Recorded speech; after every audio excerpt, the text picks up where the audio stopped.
Salut à tous et bienvenue sur Mba Media. Aujourd'hui sur le plateau, nous avons un invité spécial, quelqu'un qui nous vient de loin, quelqu'un qui a même pris 2 avions pour atterrir ici aujourd'hui. Et je vais lui laisser le soin de se présenter elle-même. D'accord. Alors, bonjour à tous les spectateurs de Mba Media. Je m'appelle Laetitia, j'ai 25 ans. Je viens de la France et je viens de terminer mes études de médecine. Oh, on vient de la France. Et tu as quel âge? 25 ans. Et est-ce que c'est normal de définir ses études de médecine à 25 ans? Bon, je peux dire oui et non. Oui, si on suit un cursus normal en France sans redoubler de classe. Et non, parce que le cursus français est un peu différent des autres pays. Ouais, parce que tu as commencé tes études en Italie. Oui, en effet. Donc, je suis née au Cameroun. Je suis arrivée en Italie à l'âge de 5 ans. Donc, j'ai fait la plupart de ma scolarité primaire et le collège et le secondaire en Italie. Puis, j'ai quitté l'Italie à l'âge de 15 ans. Je suis arrivée en France. Donc, j'ai fait mon lycée en France, seconde, première, terminale. Et ensuite, j'ai passé le concours pour la médecine et j'ai été prise à la faculté de médecine de Sorbonne. Sorbonne. Oui, à Mais Paris. pourquoi tout le monde parle bien de la Sorbonne? La Sorbonne, quelle est la différence entre la Sorbonne et les autres universités? Alors en fait, on parle beaucoup de la Sorbonne parce que c'est quand même une université de renommée en France. Je pourrais dire pour nos spectateurs qui ne connaissent pas, c'est comparable à Harvard aux États-Unis ou à Oxford à Londres. Donc la Sorbonne, c'est quoi? C'est pas une seule université, c'est un ensemble en fait d'universités qui regroupe plusieurs facultés. La faculté de lettres, donc historiquement c'est connu pour la faculté de lettres parce qu'on a plusieurs personnalités qui ont fréquenté, dont notamment le président du Cameroun, Paul Biya, je crois. Et donc ensuite, ils ont la faculté de médecine, la faculté d'ingénierie, etc. Donc c'est une faculté d'excellence mondiale, on va dire. Ah, ok. Donc c'est assez courant de voir un enfant africain fréquenter la Sorbonne. Pas vraiment, ça dépend des filières. Moi, quand je prends l'exemple, en tout cas en faculté de médecine, sur une promotion de 500, je pense que, en tout cas dans ma promo, on était 4 noirs, si je me rappelle, 4, 5 africains. Et donc là, je parle des Africains de souche parce qu'après, en France, il y a aussi les Antillais. Mais sinon, je peux dire que c'est pas courant, mais c'est pas non plus rare. Mais on va dire on nous compte sur le bout des doigts, ça c'est vrai. Ok, donc aujourd'hui, toi, à 25 ans, tu es médecin. Oui, c'est ça. Enfin, Et spécialisé en quoi? alors justement, je commence ma spécialisation en octobre et là, j'attends mon affectation parce que je vais continuer directement. J'aurais pu m'arrêter.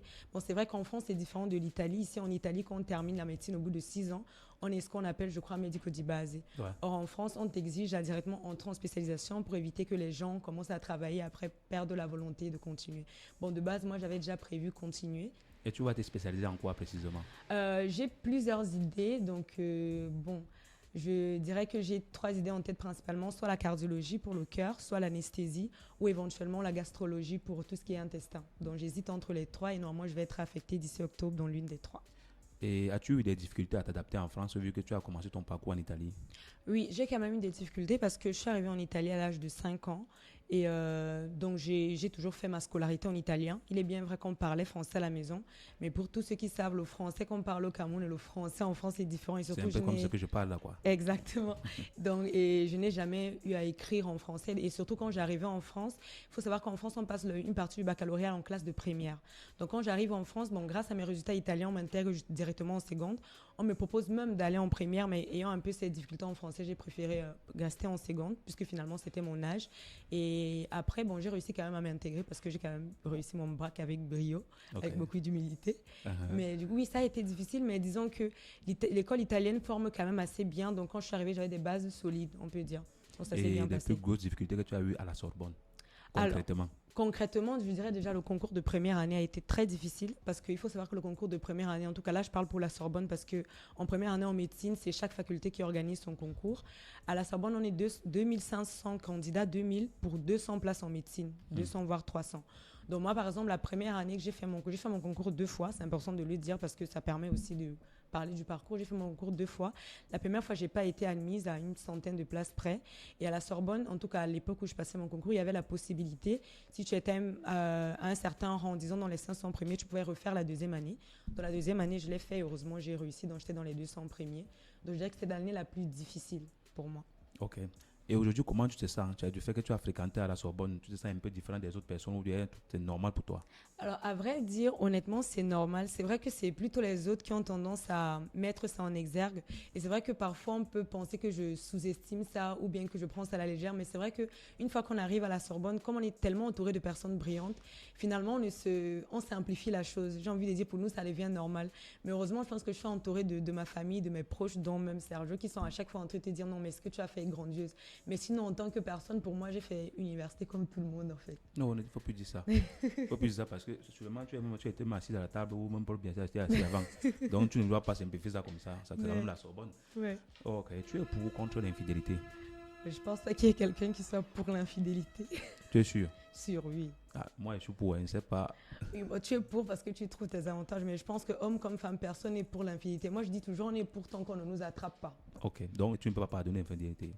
Bon, je pense que c'est le genre de réponse auquel on ne peut pas répondre sans être confronté à la situation. Parce que c'est toujours facile de dire oui, je ne peux pas pardonner. Mais force est de constater que même des personnes qui étaient catégoriques parfois se trouvent devant. Et soit par de l'amour, soit par une question familiale, il y a des enfants et tout. On se retrouve souvent à pardonner l'essentiel. L'important, c'est quand même que la personne reconnaisse ses torts et qu'on reprenne le schéma. Bon, revenons un peu sur la médecine. Oui. Tu as dit tout à l'heure que tu as fait 5 ans en Afrique. Bon, tu ne connaissais pas grand-chose. Mais tu vois quand même à travers les réseaux sociaux comment ça se passe. Oui. Que dirais-tu, quelle est la grande différence entre la médecine en Afrique et en Europe? Alors, c'est vrai que je n'ai pas fréquenté en Afrique, comme tu as dit, mais j'ai la chance de côtoyer des cousines ou de la famille qui font de la médecine là-bas. Je dirais que malheureusement, il y a beaucoup de volonté de la part de certains étudiants, mais le système en place ne les guide pas assez. Je prends souvent un exemple basique. Ça me heurte souvent de voir certaines cousines qui font de la médecine et tout bêtement, même elles filment des patients au bloc ou bien elles filment les carnets des patients. Et ça, tu comprends directement que même les cours d'éthique n'y sont pas. Et donc, une fois que la base est déjà ratée, on se retrouve avec les situations qu'on connaît tous les jours sur les réseaux, c'est-à-dire des patients mal pris en charge, le non-respect de la vie privée des patients, etc. Donc je pense que malheureusement, il y a encore beaucoup de choses à faire. Ok, merci pour ta réponse. Revenons sur l'infidélité. Ok. Tu sais qu'en faisant la médecine en France, ayant fait les études à la Sorbonne, tu auras beaucoup d'argent. Le YAL est la partie plus importante même pour ta famille comme nous, tu vois. Ça veut dire que peut-être tu vas trouver un mec ou bien tu as un mec qui fait quelque chose qui peut rapporter moins que ta part. Oui. Et du coup, tu peux te trouver à être celle qui finance le plus dans la famille. Oui, ça ne va pas créer un problème. C'est vrai que c'est une question à laquelle je ne pensais pas pendant mes études. Là, comme j'y suis confrontée, j'y pense un peu plus. Et je me dis que tout dépend. En fait, il faut juste trouver le bon équilibre. Ça serait faux de dire, oui, je vais sortir avec quelqu'un qui n'a pas fait d'études, qui ne gagne absolument rien. Mais tu peux sortir, mettons, avec un ingénieur qui gagne peut-être, mettons, le médecin gagne 10 000, lui gagne 100 000 et vous organisez de sorte à ce que la maison matche bien et le tout. Non, mais ce n'est pas le cas que j'ai pris. On est dans un cas où toi, tu gagnes beaucoup plus que lui. Oui, gagner 5 000 et que moi je gagne 10 000, c'est déjà c'est une grande différence. Je pense quand même 5 000 euros. Ah, tu n'as pas dit 100 000? Non, j'ai dit 10 000 et 5 000. Ah, ok. Oui. Non, c'est quand vous parlez avec nous, on ne comprend pas beaucoup. Donc, oui, je pense que le tout, c'est trouver le bon équilibre et savoir toujours donner la bonne place à la personne. C'est-à-dire, l'homme garde sa place, toi, tu gardes ta place de femme et vous essayez de coopérer ensemble. Il n'y a pas de domination en mode oui, comme je gagne plus, tu n'as pas ton mot à dire parce que je pense que ça amène à l'échec et tu finis par te retrouver seul. Ça sert à rien de gagner 10 000 et rentrer le soir, ne pas avoir quelqu'un avec qui partager ta journée. Ok. Moi, j'ai compris dans la question présente que toi, il y a des cas où tu peux pardonner l'infidélité. Parce que tu parles. Non, en tout cas, s'il y a des enfants, s'il y a des situations que tu peux pardonner. Oui. Parce qu'il y a des personnes qui ne pardonnent pas. Oui. Voilà. Donc, si tu sois avec un homme toi qui finance. D'accord. C'est toi qui le finance. Oui, et te trompe. Ça, c'est compliqué, vraiment. Déjà, j'aime pas trop le terme financer parce que c'est comme si je le paye, comme s'il était gigolo. Non, je n'ai pas dit payer. C'est toi qui donnes plus, c'est toi qui tiens la maison. Oui. Genre, tu gagnes 10 000, il gagne 2 000. Oui. Mais il y a beaucoup d'amour. Oui. Et malgré cela, il te trompe. Ça, je pense que c'est un grand manque de respect parce qu'en effet, comme tu dis, si déjà tu fais des efforts de tirer la famille en avant, il se permet aussi de te tromper. C'est que lui-même, il ne sait pas ce qu'il veut concrètement. Voilà, Laetitia, tu as fait presque 15 ans en Italie. Oui. Et presque 10 ans en France. Selon toi, quel est le meilleur système éducatif? Alors, je dirais qu'effectivement, j'ai eu la chance de côtoyer les deux systèmes. Et personnellement, je pense que le système éducatif italien, en termes de formation de l'enfant à partir du primaire jusqu'à tout ce qui est terminal est meilleur sur deux aspects. Déjà par rapport à la discipline, parce qu'ici en Italie, je peux prendre le parallèle, on est un peu comme au Cameroun dans le sens où les profs sont assez stricts et tu deviens très vite autodidacte parce qu'on te donne des devoirs mais on te pousse à faire ce travail de recherche. Quelque chose que je n'ai pas vraiment vu en France, par exemple en voyant comment mes petits frères apprennent. En France, on a tendance un peu, comme je dis, à leur mâcher un peu tout le travail, donc ils font moins d'efforts.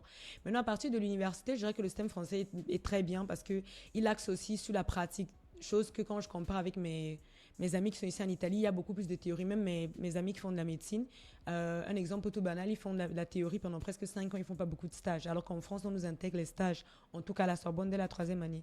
Donc je dirais que c'est un bon mélange, mais pour tout ce qui est la base vraiment de l'éducation, moi je suis heureuse d'avoir fait le système éducatif italien. Ok. Mais on a aussi l'impression qu'en France, la famille, oui. La famille qui est le cœur de l'éducation de l'enfant manque beaucoup. Malheureusement, c'est un constat que j'ai aussi fait. C'est-à-dire les deux parents. Exactement. C'est vrai que quand on compare à part égale en France, peut-être les taux de divorce sont plus élevés. En tout cas, les familles monoparentales sont plus fréquentes qu'ici en Italie. Parce qu'en Italie, je pense que déjà traditionnellement, la famille a une grosse valeur. On voit même des familles où il y a les grands-parents qui habitent dans la même maison, etc. En France, c'est pas du tout fréquent. Et donc, je pense que si on n'avait pas eu ce côté où on a vécu en Italie, peut-être ça aurait aussi pu manquer dans notre famille. Donc, c'est vraiment une chance d'être passé par l'Italie. Et comment on explique cela? On a l'impression qu'en France, la femme a plus d'intérêt à vivre seule. Pourquoi? C'est pertinent ce que tu dis. En fait, c'est parce que tout simplement la société ou le gouvernement met en place tellement d'aides, tellement d'avantages entre guillemets que certaines femmes, moi je peux dire les détournent de façon un peu perverse et se disent que finalement elles n'ont plus besoin d'un homme parce que l'État finance tout. Mais moi je dis souvent que force est de constater qu'après l'éducation derrière l'enfant manque parce qu'on a toujours besoin de deux parents. Et quitte à recevoir de l'aide de l'État à éduquer ton enfant seul, moi je me dis que autant mieux avoir deux parents qui travaillent ensemble et vous éduquez votre enfant en fait. Oui, mais aujourd'hui, avec les femmes fortes et indépendantes qu'on voit partout, c'est comme si la femme a plus. Pourquoi je vais rester avec un homme qui va me déranger tous les jours quand j'ai la possibilité de vivre seul, avoir plus, être libre? Oui. Pourquoi devrais je m'encombrer avec un homme si je peux avoir plus vivant seul? Tout dépend justement de la valeur que tu donnes à l'homme. Si tu vois que l'homme pour toi c'est un encombrement, oui, tu vas réfléchir comme ça. Mais si tu prends du recul et que tu te dis que bon, en dehors de ton travail et du fait que oui, tu as ton salaire, l'homme aussi peut t'apporter, que ce soit financièrement, que ce soit dans l'éducation des enfants, bah tu peux réfléchir comme ça. Ça se voit que tu tiens beaucoup à la famille. Oui. Et aussi à ta carrière. Tout à fait. Et s'il arrive que tu dois faire un choix, oui.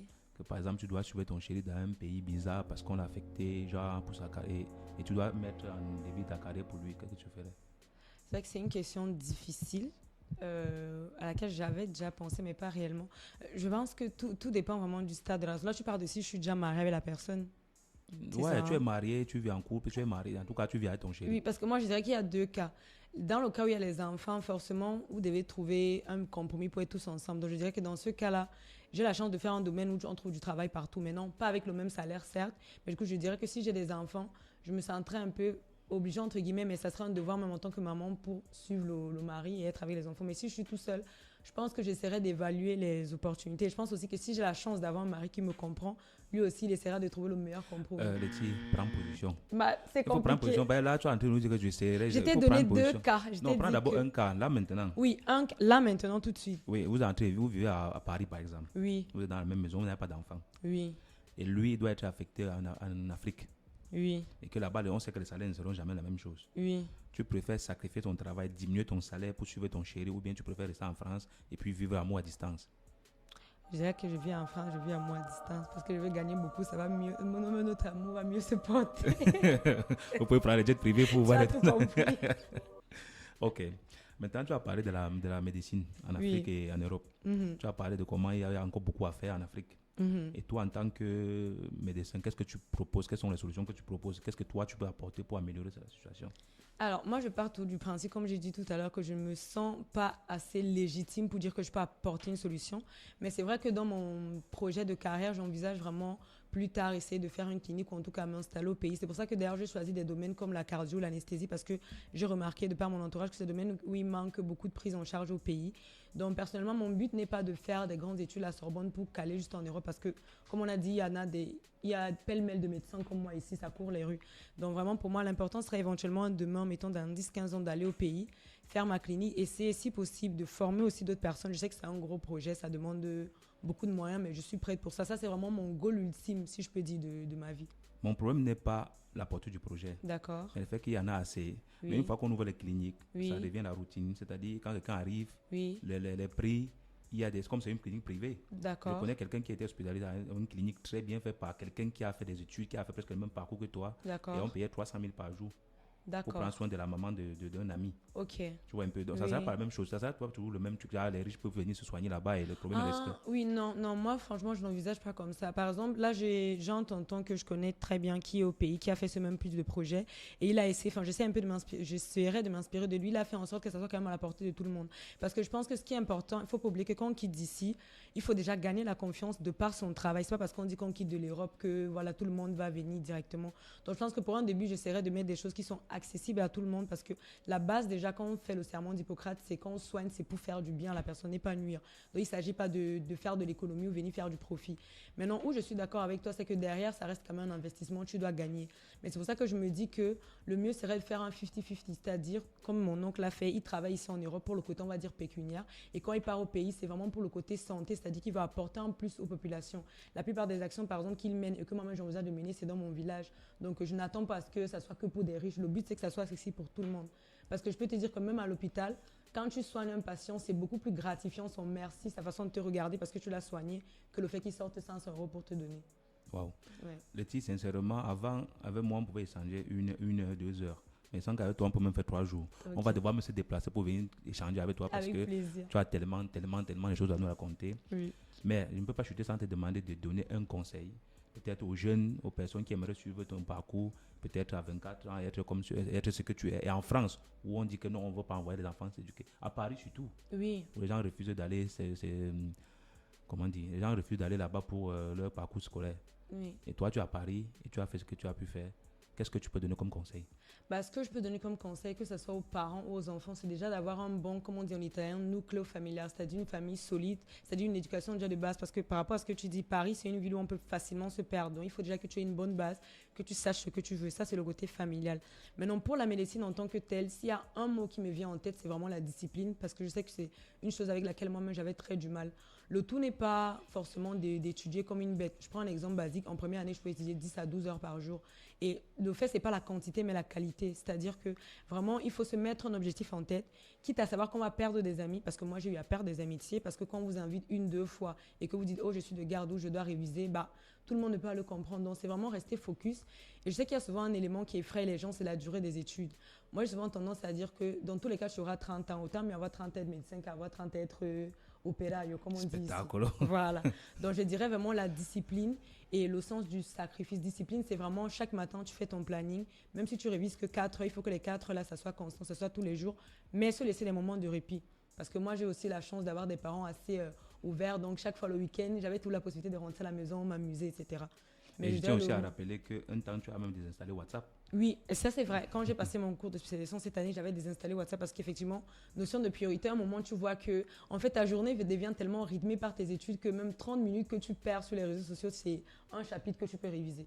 C'est pour ça que pour moi, le mot d'ordre, en dehors de la passion, comme on dit souvent, l'intelligence, c'est vraiment la discipline. C'est ça qui prime plus que tout. Et avoir des parents qui te soutiennent. Ok, elle a tout dit. Merci une fois de plus, Letty, d'être passée. Merci à vous. Laissez vos impressions en commentaire. Et surtout, n'oubliez pas de vous abonner.